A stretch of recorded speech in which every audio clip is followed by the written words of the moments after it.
మన తెలుగు నెలలు వాటి విశిష్టత తెలుసుకుందాం. తెలుగు నెలలు, తెలుగు మాసాలు. తెలుగు నెలలు 12. ప్రతి నెల శుక్లపక్ష పాడ్యమి, అమావాస్య తర్వాత వచ్చే తిథి మొదలైన అమావాస్యతో ముగుస్తుంది. ప్రతి నెలలో 2 పక్షాలు ఉంటాయి.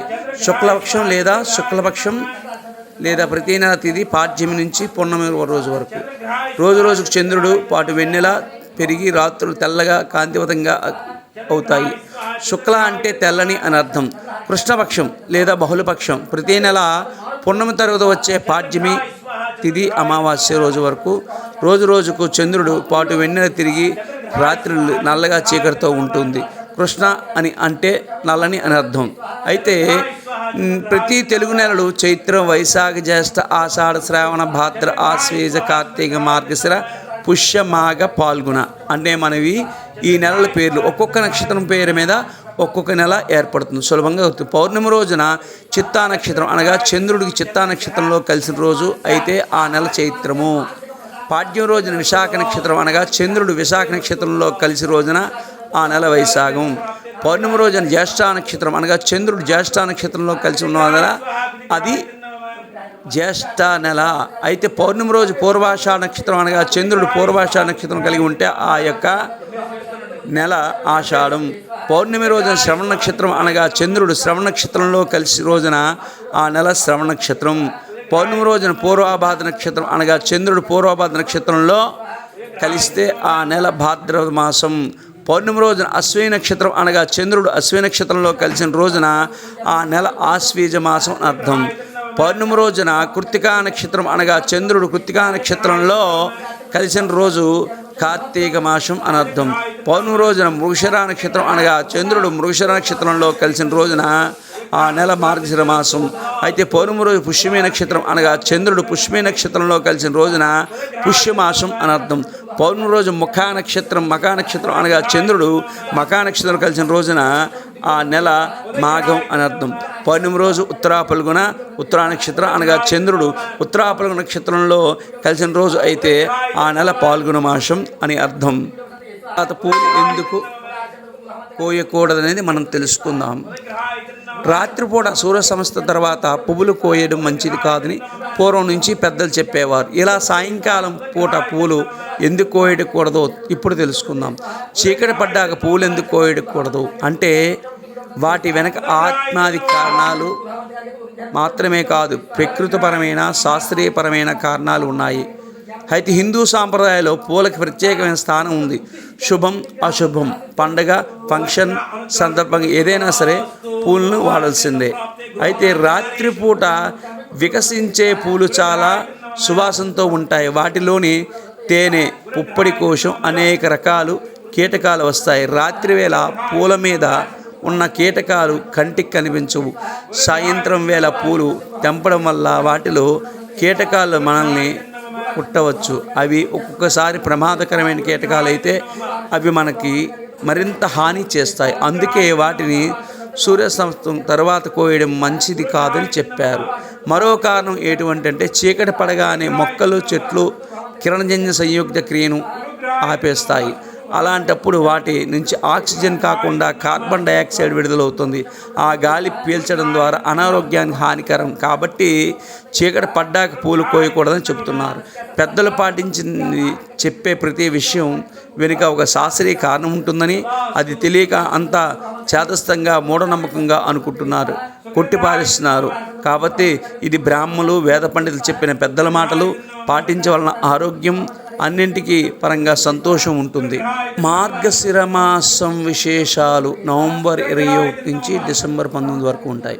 24వ తారీఖున చతుర్దశి, 26వ తారీఖు సుబ్రహ్మణ్య షష్ఠి, 27 మార్గశిర లక్ష్మీవారం, 28 కాలభైరవి, 29 పంచమి, 1వ తారీఖు సోమవారం ఏకాదశి, 2వ తారీఖు మంగళవారం వాసుదేవ ద్వాదశి, 3వ తారీఖు హనుమత్ తత్వం, 4వ దత్తకు జయంతి, 5వ తారీఖు కోరల పౌర్ణమి, 8వ తారీఖు సోమవారం సంకట చతుర్దశి, 11వ తారీఖు గురువారం నాడు త్రిశోష్టకములు, 12వ తారీఖు శుక్రవారం అనగాష్టమి, 15వ తారీఖు సోమవారం సర్వం ఏకాదశి, 16వ తారీఖు మంగళవారం ధనుర్వాస ధనుర్సంక్రమణం, 18వ తారీఖు మాస శివరాత్రి, 20వ తారీఖు శనివారం గౌరీ తపోత్సవం, 19వ తారీఖు అమావాస్య,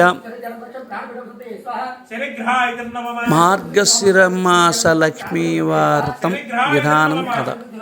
1వ వారం నుండి 27 వరకు నవంబర్, 2వ వారం నుండి డిసెంబర్ 4 వరకు, 3వ వారం నుంచి 11 డిసెంబర్ వరకు, 4వ వారం నుంచి 18 డిసెంబర్ వరకు, 5వ వారం నుంచి 25 డిసెంబర్, 5వ వారం పుష్యమాసం. అన్ని మాసాల్లో మార్గశిర మాసం ఉత్తమైన మాసం అని శ్రీకృష్ణ భగవాన్ చెప్పాడు. హేమంత్ వ్రతం వచ్చిందంటూ చాలా కోటి శుభాలు. మార్గశిర మాసం లక్షీ కళలతో లోగిల్లోని కలకల్లాడేటట్టు ఎటువంటి విన్న లక్ష్మీ నమస్తుభ్యం, ఎటువంటి సూచన నమస్తే మహామాయే అంటూ ఆ అమ్మను అర్తిస్తూ పూజించడం వీళ్ళు విందుగా వినిపిస్తుంది. అయితే శ్రీ మహావిష్ణుకు ప్రీతి పాత్ర అనేది ఈ మాసం. అయితే సతీమణి మహాలక్ష్మి ముక్కువైనది. అయితే ఈ మాసంలో వచ్చే మొదటి గురువారం నుంచి 5 వారాలు తనను నియమిష్టలతో కొలిచే వాళ్ళకి కోరిన వరాలు వస్తుంది కనక మహాలక్ష్మి. మార్గశిర మాసంలో మహాలక్ష్మిని ఎవరైతే మనస్ఫూర్తిగా ధ్యానిస్తారో పూజిస్తారో సంవత్సరంలో మిగిలిన 11 మాసాల్లో వారికి అష్టలక్ష్మి వైభవం సమకూరుతుంది. వారి మార్గం విజయవంతమైనది, విరజిల్లుతుంది. ఆ వ్రత విధానం అందరి కోసం. లక్ష్మీదేవి కరుణాకటాక్షాలు పొందాలంటే మార్గశిర మాసంలో ప్రత్యేక పూజలు చేస్తూ అమ్మవారిని దగ్గరవుతుంటారు. ఈ మాసంలో ప్రధానంగా చెప్పుకోదగింది లక్ష్మీవారం వ్రతం. దీన్నే కొందరు గురువారం, లక్ష్మీ పూజని, లక్ష్మీదేవి నోమని పిలుస్తూ ఉంటారు. మార్గశిర మాసం వ్రతం ఈ విషయంలో మార్గశిర మాసం లక్ష్మీ పూజ 5 గురువారాలు చేసిన ఐశ్వర్య వ్రతం. ఈ నెలలో కనుక 4 లక్ష్మీ వారాలు వస్తే 5వ వారం పుష్యమాసం తొలి గురువారం నాడు కూడా నోము నోచుకోవాలి. అయితే ముందుగా ప్రాతకాల నిద్ర లేవగానే స్నానం చేసి ఇంటి ముంగిట్లో రంగువల్లులు తీర్చిదిద్ది లక్ష్మీ ప్రతిమను పూజామందిరంలో ప్రతిష్ఠ చేసుకోవాలి. దేవి కొలువున్న ప్రదేశాల్లో పూలతో బియ్యపిండితో వేసిన ముగ్గును అలంకరించి మహాగణపతి పూజతో వ్రతం మొదలుపెట్టాలి. విఘ్నేశ్వర అనంతరం మహాలక్ష్మి షోడశోపచార పూజ నిష్టగా నిర్వహించి హిరణ్యవర్ణాం హరిణి సువర్ణశ్యాం చంద్రాం హిరణ్యమీ లక్ష్మీ జాతవేదో అమ్మవారికి ఆవాహన చేసుకోవాలి. ఆసనం, పాద్యం, అర్ఘ్యం, ఆచమనీయం, శుద్ధోదం, స్నానం, వస్త్రం, చామరం, ఆభరణం, ధూపం, దీపం, నైవేద్యం, తాంబూల, కర్పూర నీరాజనలు కూడా యథావిధిగా ఇవ్వాలి. అదేవిధంగా ఈ మంత్రాన్ని చెప్పాలి. ఓం మహాదేవి చిద్మహే విష్ణుమత్ని ధీమహి తన్నో మహాలక్ష్మి ప్రచోదయ అంటూ లక్ష్మీ గాయత్రి పఠిస్తూ అమ్మవారి యొక్క మంత్రాన్ని స్మరించాలి. అనంతరం సహస్రదళ పద్మాసనే పద్మప్రియే సతీ అనే సిద్ధిలక్ష్మి కవచాన్ని సభక్తి చదువుకోవాలి. తరువాత అష్టోత్తర నామాలు పూజ చేస్తూ మహానైవేద్యం సమర్పించాలి. నైవేద్యం అనంతరం లక్ష్మీవారం వ్రత కథ చెప్పుకొని అక్షతలు శిరస్సుపై ధరించి చివరిగా క్షమ మంత్రాన్ని చెప్పుకోవాలి. అమ్మవారికి సమర్పించే మహానైవేద్య విషయంలో కొన్ని నియమాలు పాటించి పెద్దలు చెప్తున్నారు. తొలి గురువారం అమ్మవారు పుట్టినవారం ప్రాముఖ్యత కాబట్టి రోజున సందర్భంగా పొలగం నివేదన చెయ్యాలి. 2వ వారం అట్లు తిమ్మనం, 3వ వారం అప్పాలు పరమన్నం, 4వ వారం చిత్రన్నం గారెలు, 5వ వారం నాడు అమ్మవారికి పూర్ణం బూరలు వండాలి. ఈ 5 ముత్తైదువులను ఆహ్వానించి వారికి స్వయంగా వండి పెట్టవలసిన అనంతరం దక్షిణ తాంబూలాలు ఇచ్చి వారి ఆశీస్సులు పొందాలి. దీంతో మార్గశిర లక్ష్మీ వారం పూర్తయినట్టయితే మంగళ గౌరీవతంగా పూజ మత్తు ఏకోద్యాపన చెప్పి క్రియ నోములతో ఉండదు. ఎందుకంటే మన ఇంట్లో సౌభాగ్యలక్ష్మి నిత్యం నిలిపించేలాగా ఈ యొక్క పద్ధతిని పాటించడం పండితుల అవగాహన. గురువారం వ్రతం అత్యంత భక్తి శ్రద్ధలతో నియమం ఆచరించి గొప్ప నోము కాబట్టి ఆ నోము నోచే స్త్రీలు ఆ లక్ష్మీ వారాల్లో శుచిగా ఉండాలి. తలకు నూనె రాయకూడదు, జుట్టు దువ్వకూడదు, చిక్కులు తీసుకోకూడదు, నిషేధం. తొలి సంధ్య మలి సంధ్య నిద్రపోకూడదు, కళ్ళలాటుకోకూడదు. నియమంతో భక్తి శ్రద్ధలతో ఈ వ్రతాన్ని ఆచరించాలి. వారి ఇంట లేమి అనే శబ్దం చూడకూడదు. ఐశ్వర్యవంతులుగా వరాలు కనిపించే విజయలక్ష్మి ఒక్క గురువారంలోనే కాకుండా ఈ మాసంలో ప్రతిరోజు లక్ష్మిని పూజించడం వల్ల విష్ణుపతి దీవెనలతో 10 కాలాలు పచ్చగా వర్ధిల్లాలని పురాణాలు చెప్తున్నాయి. అమ్మవారి యొక్క పూలు, పండ్లు, సువాసనలిచ్చి అగరబత్తి ధూప పరిమళలతో ప్రీతికరమైన వీటితో ఆమె అనుగ్రహాన్ని అవలీలగా పొందవచ్చు. ఈ యొక్క సువాసనతో మన ఇంట్లో లక్ష్మీ ప్రసన్నంగా మార్చుకోవచ్చు. మార్గశిర మాసం పూర్వం కళింగ దేశమునందున ఒక బ్రాహ్మణుడు కలవాడు. అతని సుశీల అను ఒక కూతురు కలదు. ఆమె చిన్న తన నుంచి తల్లి చనిపోయింది. సవతి తల్లి పిల్లలను ఎత్తుకొని చెప్పుచూ కొంచెం బెల్లం ఇచ్చేది. సవతి పిల్లలను ఆడిస్తూ ఇంటి వద్ద సవతి తల్లి మార్గశిర లక్ష్మీవారం పూజ చేయుట చూసి ఆమె కూడా మట్టితో మహాలక్ష్మీదేవి జిల్లెడు పువ్వులతో ఆకులతోని పూజ చేస్తూ ఆడుకోమని ఇచ్చిన బెల్లం నైవేద్యం పెట్టుచూ ఆడుకునేది. సుశీల ఇలా కొన్నాళ్ళు సుశీల వివాహం అయ్యింది.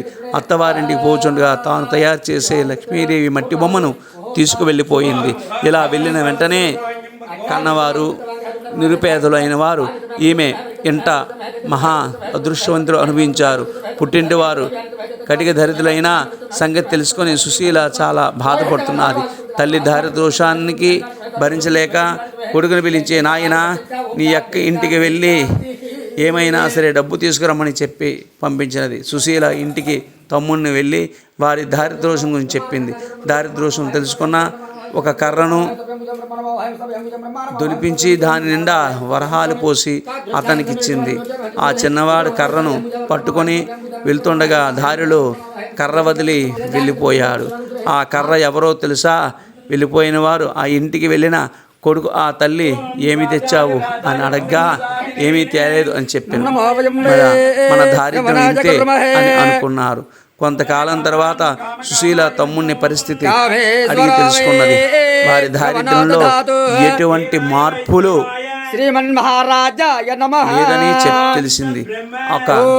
అయితే ఒక చెప్పుల జత తెప్పించి వాటిలో వరహాలు పోసి పుట్టించి వాటిని గుడ్డ చుట్టూ తమ్ముని ఇచ్చి అది తీసుకువెళ్ళి తండ్రికి ఇమ్మని చెప్పగా సరే అని తీసుకువెళ్ళి మార్గ మధ్యలో దాహం వేస్తూ ఒక చెరువు గట్ట దగ్గర మూటని పెట్టి నీరు తాగి వచ్చేసరికి వాటిని ఎవరో ఎత్తుకుపోయారు.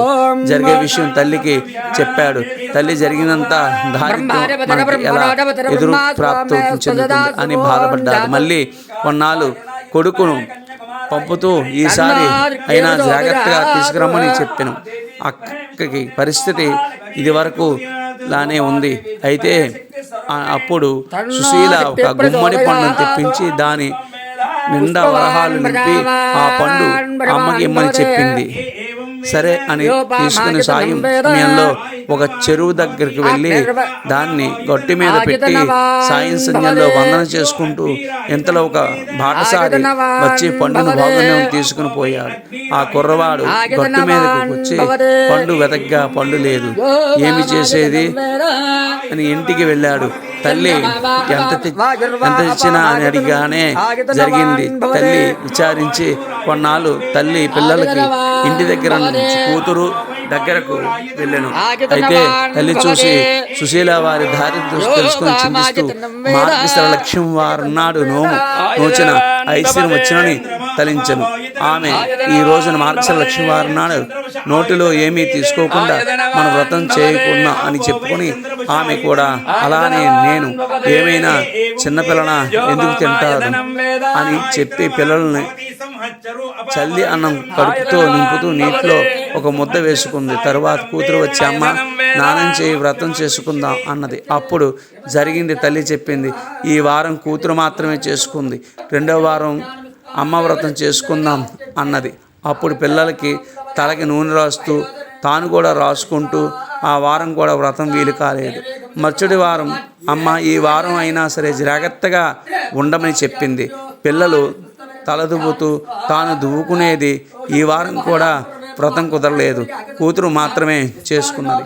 4వ వారం ఈసారైనా జాగ్రత్తగా ఉండమని తల్లికి చెప్పి ఆ తల్లి ఏ పని చేయకుండా ఉంటానని ఒక గోతిలో కూర్చోండబెట్టింది. ఆ పని అయిన తరువాత అమ్మని తీసుకొచ్చి స్నానం చేసి పూజిస్తూ చేసుకుందామని అన్నారు. అయితే తల్లి పిల్లలను అరటి పండ్లు తిని నేను కూర్చున్న చోట అరటితో వేశారు. నేను తోచక అది తిని చెప్పింది. అయ్యో అని తలించుకుని పూజ చేస్తుండగా 5వ వారం మార్గశిర మాసం లక్ష్మీవారం నాడు ఆఖరి అప్పుడు సుశీల తల్లిని తన పొంగికి కట్టుకొని పని పూర్తి చేసుకున్న తల్లితో స్నానం చేయించి వ్రతం చేయించింది. పూర్ణాలు కుడుములు తల్లితో నైవేద్యంగా పెట్టించి, కానీ మహాలక్ష్మి దూరంగా వెళ్ళిపోయింది. ఏమమ్మా అలా వెళ్ళిపోతున్నావు అని అడుగ్గా, నీ చిన్నతనంలో నువ్వు బొమ్మలతో ఆడుకునేదానివి, మీ అమ్మ చీపురుతో కొట్టింది, అందుకే వెళ్ళిపోతున్నా అని చెప్పింది. అప్పుడు తన తల్లి చేసిందని క్షమించమని ప్రార్థించి చివరికి మళ్ళీ నీ తల్లి వ్రతం చేయించమని అదృశ్యం అయ్యింది. మహాలక్ష్మి సరే అని మొట్టమొదటిసారిగా పులగం 2 వారాల పట్లు తిమ్మనం, 3వ వారం అప్పాలు పరవన్నం, 4వ వారం చిత్రన్నం గారెలు, పుష్యమాసంలో మొదటి వారం పూర్ణకుండలు వండించి తల్లితో నోము చేయించింది. కథాక్షతలు తల మీద వేసుకుని అప్పటికప్పుడు ఆమె సకల సంపదలు కలిగి అత్యంత మన విష్ణులోకానికి వెళ్ళి, కథలో లోపమైతే వ్రతం లోపంగానే కాదు అనే భక్తి తప్పిన ఫలం తప్పదు. అందుకే ఎవరైనా సరే ఈ వ్రతాన్ని చేసి ఆరోగ్య భోగభాగ్యాలు పొందుతారని ఆ యొక్క అమ్మవారు సర్వే జనో సుఖనో భవంతు. మీ రవిశర్మ శివసంతోషి మాత జ్యోతిషాలయం వాస్తు జాతక ప్రశ్న శుభముహూర్తం చూడమను. మీకు ఎటువంటి సమస్యలు ఉన్నా గురువుగారిని సంప్రదించండి. గురువుగారి సెల్ నంబర్ 9908731637 9908731637 9989365413. సర్వేజనో సుఖనో భవంతు. హయగ్రీవుడు విష్ణువు యొక్క అవతారం. ఈ అవతారం యొక్క ఉద్దేశం సహరించడం. హయగ్రీవుడు గుర్రం యొక్క మెడ మరియు మానవ శరీరం కలిగి ఉంటాడు. విష్ణు యొక్క 10 అవతారాల్లో వేదాల్లో సంరక్షించడంలో మరియు ప్రచారం చేయడంలో హయగ్రీవుడు పాత్ర కీలకమైనది. బ్రహ్మదేవుడు సృష్టి చేయడానికి వేదాలు అవసరం. ఆ వేదాల సంరక్షణ కోసం విష్ణుమూర్తి శ్రావణ పౌర్ణమి నాడు హయగ్రీవుడిగా అవతరించాడు. హయగ్రీవుడు మేధస్సు మరియు జ్ఞానం యొక్క స్వరూపం. చిత్తశుద్ధితో హయగ్రీవుని పూజిస్తే మీకు సిద్ధి మరియు జ్ఞానాన్ని కూడా అందించగలడు. హయగ్రీవుడు బుధవారం నాడు పూజించడం వల్ల విశేష ఫలితం కలుగుతుంది. సాధారణంగా కష్టాలతో సతమవుతున్న వారందరూ కూడా ఆ దేవుడు కాపాడగలరు. విష్ణుమూర్తి అవతారాన్ని ధరించే రోజు శ్రావణ పౌర్ణమి కావడం వల్ల ఆ రోజు ఎవరైతే స్వామిని దర్శించి వారికి విజ్ఞానం లభిస్తుంది మన పురాణం చెప్తున్నాయి. అలాగే బుధవారం రోజున హయగ్రీవుని యాలకుల మాలతో పూజించడం వల్ల మనకు అనుకున్న కార్యక్రమాలు ఏ ఆటంకం లేకుండా నిర్విఘ్నంగా నెరవేరుతాయి. మన పురాణాలు చెప్తున్నాయి. హయగ్రీవుని జ్ఞానమును, వివేకమును, వాక్కును, బుద్ధిని, అన్ని విద్యలను దేవుడిగా భావిస్తారు. హయగ్రీవ స్వామిని చదువు యొక్క దేవుడిగా పూజిస్తారు. హయగ్రీవుడు ఆరాధించే వల్ల మనసు యొక్క సంతుష్ట మరియు ఇతర సంభాషించిన సామర్థ్యం లభిస్తుంది. మానసిక క్షోభ, ఒత్తిడి, నిరాశ మొదలైనవన్నీ వాడి బాధపడే మూల మంత్రాన్ని పఠించే సంస్కారం. అయితే దేవతా వృక్షం అరటి దీపారాధన చేస్తే వృక్షాల్లో దేవతలు కొలువుంటారని విశ్వాసం. వీటిలో అరటి చెట్టును పూజించడం ద్వారా విశేష ఫలితాలు లభిస్తాయి. అరటి చెట్టు కాపాడాన్ని పసుపు కుంకుమలతో పుష్పాలతో చక్కగా అలంకరించి దీపారాధన చేయడం ద్వారా సంతానం ప్రాప్తిస్తుంది. దీపారాధన అనంతరం పెసరపప్పు, బెల్లం, తులసి దళాలు నైవేద్యం సమర్పించుకోవాలి. అయితే మధ్యాహ్నం పూట 5 ముత్తైదులను భోజనం పెట్టి వారికి దక్షిణ తాంబూలాలు 5 అరటి పండ్లు వాయినంగా ఇవ్వగా ఈ పూజ చేసేవారు సాయంత్రం చంద్రుని దర్శించుకుని తరువాత భోజనం చేయాలి. అరటి పూజకు సీతారాములు కూడా చేస్తారని విశ్వాసం. ఈ పూజ చేసిన వారు సంతానం కలగడం ద్వారా